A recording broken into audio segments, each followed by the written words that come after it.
And Andrew, we had expected a couple of big visits this week. We got one and a lot of fanfare last night for Narendra Modi. That's right, Kieran. Last night, it was the big show.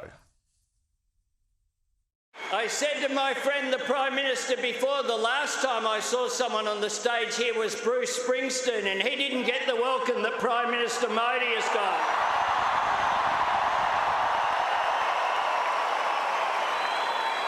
Prime Minister Modi is the boss.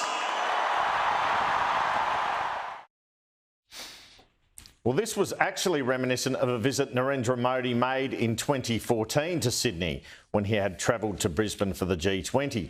On that occasion, he was greeted by the New South Wales Premier Mike Baird and former Premier Barry O'Farrell, not a PM.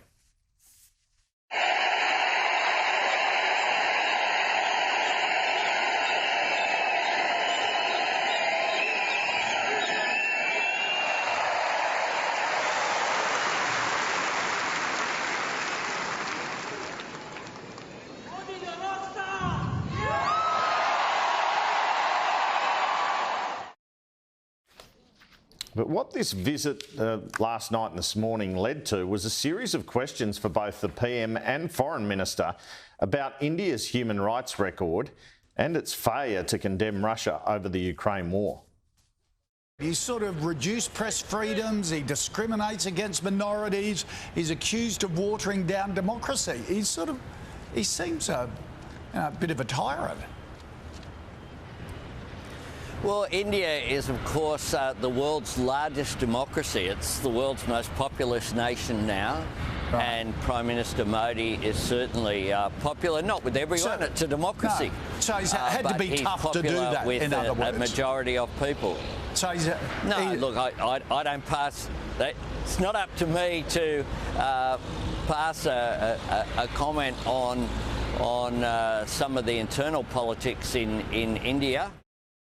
Look, Australia, as the Prime Minister has said, and as I've said when asked about this before in India, we have a consistent position on human rights. We have a consistent position on democratic principles, and we articulate that appropriately with friends and partners, and we'll continue to do that. I thought it was very important that Prime Minister Modi met with President Zelensky when he was at the G7. I note that President Zelensky said afterwards he welcomed Prime Minister Modi's support for Ukrainian sovereignty. I thought that was a very important meeting and sent a very important signal about the opposition to Russia's illegal and immoral war against Ukraine.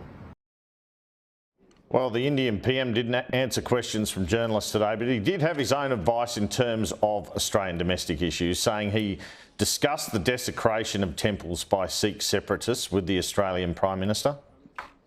Friends, Prime Minister Albanese and I have in the past discussed the issue of attack on temples in Australia and activities of separatist elements. We discussed the matter today also again. We will not accept any elements that harm the friendly and warm ties between India and Australia by their actions or thoughts.